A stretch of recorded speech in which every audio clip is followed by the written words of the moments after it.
जय हिंद आप सभी स्टूडेंट को। क्या हाल समाचार। स्वागत है आप सभी छात्रों का आज की क्लास में। आज की क्लास में हम आप सभी इस छात्रों के लिए हिंदी के 30 महत्वपूर्ण ऑब्जेक्टिव क्वेश्चंस लेकर के आए हैं। ये क्वेश्चंस आपके बोर्ड परीक्षा के लिए बहुत ही महत्वपूर्ण हैं, तो आप इन क्वेश्चंस को ज़रूर याद कर लीजिएगा ताकि आपके बोर्ड परीक्षा में आपको अच्छे अंकों को प्राप्त करने में सहायता प्राप्त हो। उम्मीद है कि आप हमारी बातों को समझ गए होंगे। चलिए बिना समय को बर्बाद किए हुए आज की क्लास को शुरू करते हैं। पहले प्रश्न को देखें। बुद्धिज़्म एंड कम्युनिज्म किसकी रचना है? पहले सवाल को देखें। बुद्धिज़्म एंड कम्युनिज्म किसकी रचना है? तो यह है भीमराव अंबेडकर जी की। भीमराव अंबेडकर जी की यह रचना है।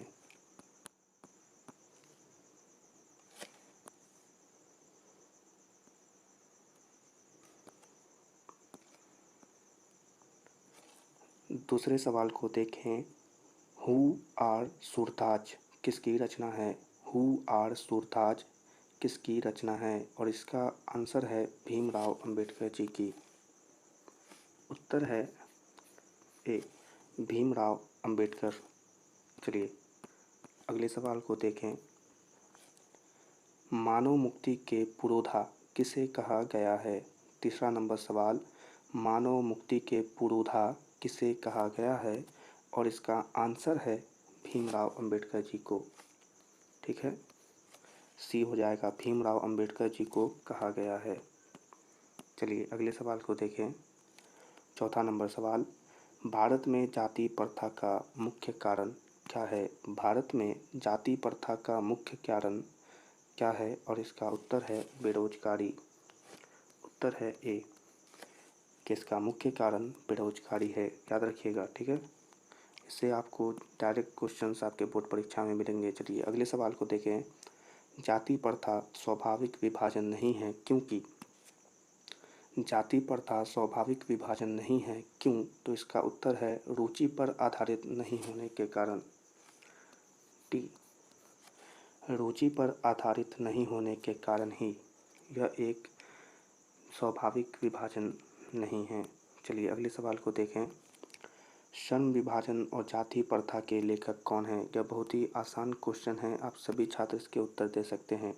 श्रम विभाजन और जाति प्रथा के लेखक कौन हैं? तो वह हैं बाबा साहेब भीमराव अंबेडकर। उत्तर है बी, बाबा साहेब भीमराव अंबेडकर श्रम विभाजन और जाति प्रथा के लेखक हैं। देखिए बहुत ही महत्वपूर्ण क्वेश्चन है, आप सभी बच्चे याद कर लीजिएगा, ठीक है। अगले सवाल को देखें। लेखक की दृष्टि में विडंबना की बात क्या है? ठीक है, क्वेश्चंस को देखें कि लेखक की दृष्टि में विडंबना की बात क्या है? तो इसका उत्तर है जातिवाद के पोषकों की कमी नहीं है। ठीक है, उत्तर है ए, क्या जातिवाद के पोषकों की कमी नहीं है। ठीक है, याद रखिएगा। अगले सवाल को देखें। लेखक की दृष्टि में आदर्श समाज कैसा होना चाहिए? लेखक की दृष्टि में आदर्श समाज कैसा होना चाहिए?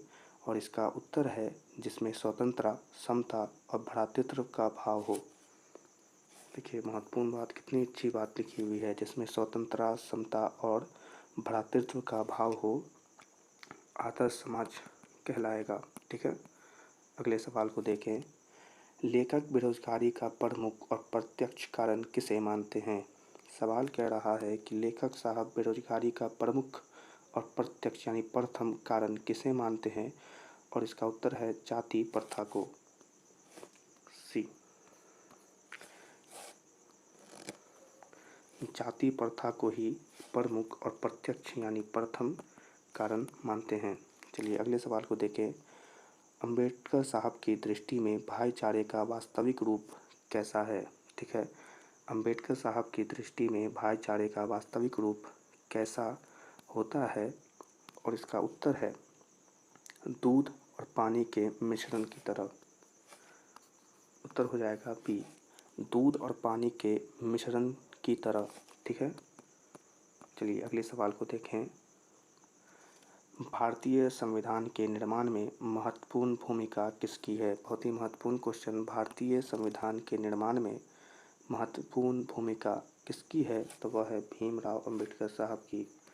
और एक बात आप गौर कर रहे होंगे कि हर जगह भीमराव अंबेडकर साहब का जिक्र है, क्योंकि यह पूरा का पूरा चैप्टर उन्हीं पर आधारित है। इसी के लिए आपको ये क्वेश्चंस, मैं कहने का मतलब कि ये सारे क्वेश्चंस उन्हीं पर आधारित है, इसी के लिए हर जगह उन्हीं का नाम आ रहा है। ठीक है, अगले सवाल को देखें।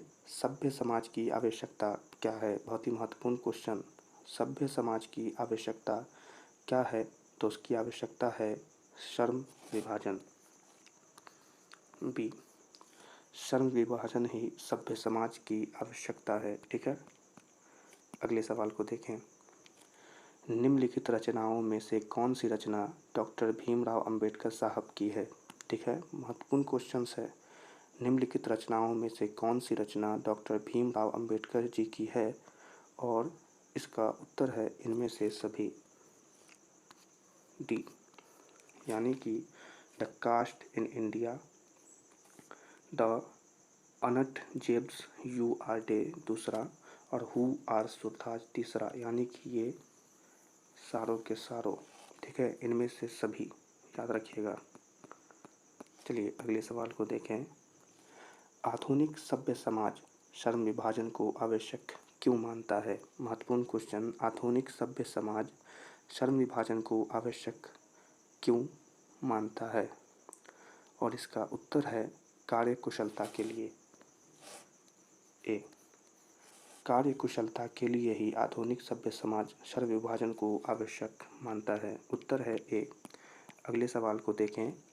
श्रम विभाजन और जाति प्रथा पाठ बाबा साहेब के किस भाषण से संपादित अंश है? अच्छा, उनके किस भाषण से इसका अंश लिया गया है? श्रम विभाजन और जाति प्रथा पाठ बाबा साहेब के किस भाषण का संपादित अंश है? और इसका उत्तर है annihilation of caste. Annihilation of caste, उत्तर हो जाएगा सी, एनिहिलेशन ऑफ कास्ट। चलिए अगले सवाल को देखें। प्राथमिक शिक्षा प्राप्त करने के बाद अंबेडकर साहब उच्चतर शिक्षा प्राप्त करने के लिए कहाँ गए थे? ठीक है, प्राथमिक शिक्षा प्राप्त करने के बाद अंबेडकर साहब उच्चतर शिक्षा प्राप्त करने के लिए कहाँ गए थे? तब वह न्यूयॉर्क गए थे। सी, इसका उत्तर हो जाएगा सी, यानी उन्होंने न्यूयॉर्क किया था उच्चतर शिक्षा प्राप्त करने के लिए। चलिए अगले सवाल को देखें। अंबेडकर के चिंतन व रचनात्मकता के लिए प्रेरक व्यक्ति कौन थे? अंबेडकर साहब के चिंतन व रचनात्मकता के लिए प्रेरक व्यक्ति कौन थे? तो वो थे इनमें से सभी। उत्तर हो जाएगा डी, यानी बुद्ध, कबीर साहब और ज्योतिबा फूले। इनमें से सभी उनके चिंतन व रचनात्मकता के लिए प्रेरक व्यक्ति थे। इनमें से सभी एकदम सही उत्तर है। ठीक है, याद रखिएगा आप सभी छात्र। अगले सवाल को देखें। जाति पांति तोरक मंडल भाषण लाहौर में कब हुआ था? जाति पांति तोरक मंडल भाषण लाहौर, यहाँ भी नहीं, लाहौर में कब हुआ था? और इसका उत्तर है कि 1936 ईस्वी में हुआ था। सी, 1936 ईस्वी को जाति पांति तोरक मंडल भाषण लाहौर में हुआ था। याद रखिएगा। अगले सवाल को देखें। श्रम विभाजन और जाति प्रथा क्या है? जल्दी से बताइए, पढ़े होंगे आप सभी बच्चे। श्रम विभाजन और जाति प्रथा क्या है? तो यह एक निबंध है। सी, वीवीआई क्वेश्चन जरूर आपके बोर्ड एग्जाम में आप सभी बच्चे को ये क्वेश्चंस नज़र आएगा। ठीक है, वह एक निबंध है। क्या श्रम विभाजन और जाति प्रथा एक निबंध है? चलिए अगले सवाल को देखें। अंबेडकर साहब के भाषण एनिहिलेशन ऑफ कास्ट को किसने हिंदी में रूपांतरित किया था? देखिए, इसका जिक्र हमने अभी पीछे के क्वेश्चन में किया और यहाँ उसी से रिलेटेड एक सवाल बना दिया है कि अंबेडकर साहब के भाषण एनिहिलेशन ऑफ कास्ट को किसने हिंदी में रूपांतरण किया था? तो वह है ललई सिंह यादव। ललई सिंह यादव, उत्तर हो जाएगा ए। ठीक है, चलिए अगले सवाल की तरफ चलते हैं। अगले सवाल को देखें। अंबेडकर साहब का जन्म किस परिवार में हुआ था? महत्वपूर्ण क्वेश्चन है। अंबेडकर साहब का जन्म किस परिवार में हुआ था? और इसका उत्तर हो जाएगा, माफ़ करिएगा, फिर से हम सवाल पढ़ देते हैं। अंबेडकर साहब का जन्म किस परिवार में हुआ था? तो उनका जन्म दलित परिवार में हुआ था। ठीक है, उत्तर हो जाएगा सी, उनका जन्म दलित परिवार में हुआ था। अगले सवाल को देखें। लेखक को इस युग में कहाँ पर विडंबना दिखाई दी है? ठीक है, लेखक को इस युग में कहाँ पर विडंबना दिखाई दी है? और इसका उत्तर हो जाएगा जातिवाद में। ए, जातिवाद में उससे विडंबना दिखाई दी है। ठीक है, अगले सवाल को देखें। डॉक्टर अंबेडकर के माता का नाम क्या था? VVI question. डॉक्टर अंबेडकर साहब के माता का नाम क्या था? तो उनके माता का नाम भीमा बाई था। डी, उनके माता का नाम क्या था? भीमा बाई। याद रखिएगा आप सभी छात्र। चलिए अगले सवाल को देखें। डॉक्टर भीमराव अंबेडकर ने पीएचडी की उपलब्धि कब धारण की थी? जल्दी से बताइए। डॉक्टर भीमराव अंबेडकर जी ने पीएचडी की उपलब्धि कब धारण की थी? तो उन्होंने 1916 ईस्वी, सी, 1916 ईस्वी में पीएचडी की उपलब्धि धारण की थी। 1916 ईस्वी। ठीक है, अगले सवाल को देखें। The castes in India their mechanism किन की रचना है? किन की रचना है? The castes in India their mechanism किसकी रचना है? तो यह भीमराव अंबेडकर साहब की रचना है। उत्तर हो जाएगा ए, एकदम सही। समझ गए। चलिए अगले सवाल को देखें। आदर्श समाज स्वतंत्रता, समानता, भ्रातृत्व पर आधारित होगा किसने कहा था? यह तो आप सभी बच्चे से हंसते खेलते बता देंगे। जल्दी बताइए। आदर्श समाज स्वतंत्रता, समानता, भ्रातृत्व पर आधारित होगा, यह बात किसने कहा था? तो यह भीमराव अंबेडकर साहब जी की बोली हुई वाणी थी। ठीक है, बी इसका उत्तर हो जाएगा। समझ गए। चलिए अगले सवाल को देखें। यहाँ पर रिक्त स्थान दिया गया है। ठीक है, पेशे का दुष्पूर्ण निर्धारण करती है, इसे इंग्लिश में डैश बोला जाता है। डैश पेशे का दुष्पूर्ण पूर्व निर्धारित करती है। तब कौन? जाति प्रथा। जाति प्रथा पेशे का दोषपूर्ण पूर्व निर्धारण करती है। उत्तर होगा बी। समझ गए। अगले सवाल को देखें। जाति प्रथा भारत में बेरोजगारी का एक डैश कारण बनी हुई है। जल्दी से बताइए यहाँ पर क्या होगा।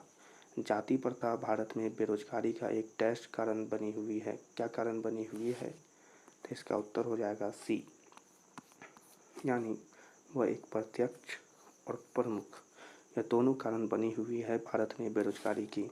ठीक है, उत्तर हो जाएगा सी। समझ गए। अगले सवाल को देखें। मूक नायक क्या है? जल्दी से बताइए। छोटा सा सवाल है, मूक नायक क्या है? तो यह एक पत्रिका। उत्तर हो जाएगा बी, क्या है? पत्रिका है। मूक नायक क्या है? तो मूक नायक एक पत्रिका है। ठीक है, समझ गए। अगले सवाल को देखें। डॉक्टर भीमराव अंबेडकर की मृत्यु कब और कहाँ हुई थी? VVI question. Doctor Bhimrao Ambedkar साहब की मृत्यु कब और कहाँ हुई थी? तो उनकी मृत्यु 1956 में दिल्ली में हुई थी। इसका उत्तर हो जाएगा ए, भीमराव अंबेडकर साहब की मृत्यु 1956 में दिल्ली में हुई थी। तो ये थे 30 महत्वपूर्ण ऑब्जेक्टिव क्वेश्चंस आप सभी छात्रों के लिए।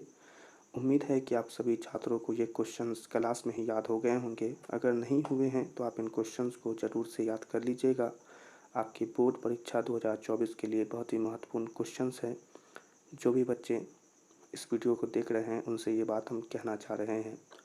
और एक बात, अगर आप लोगों ने हमारे पुराने लेक्चर जिनमें हमने साइंस और सोशल साइंस के महत्वपूर्ण ऑब्जेक्टिव क्वेश्चंस आप सभी छात्रों के लिए वहाँ हमने तैयारी कराई है, अगर आपने उन लेक्चरों को नहीं देखा है तो आप जाएं हमारे चैनल पर और उन लेक्चरों को भी देखें। इससे आपकी बोर्ड परीक्षा में अच्छे अंकों को प्राप्त करने में सहायता होगा। और सभी बच्चों से ये बात कहना चाहते हैं कि अगर अभी तक आपने हमारे चैनल को सब्सक्राइब नहीं किया है तो आप सभी बच्चों से हम निवेदन करते हैं कि हमारे चैनल को सब्सक्राइब करके बेल आइकन को ऑल पर सेलेक्ट कर लें। और अगर आपको यह क्लास, माफ़ करिएगा, अगर आपको यह क्लास पसंद आई हो तो इस क्लास को ज़रूर लाइक करें, इस वीडियो को लाइक करें, हमारे चैनल को सब्सक्राइब करें, अपने दोस्तों के साथ इस वीडियो को शेयर करें और कमेंट में ज़रूर बताएं कि आपको यह क्लास कैसी लगी। हम आपसे मिलेंगे अगले क्लास में। तब तक के लिए आप सभी छात्रों को जय हिंद।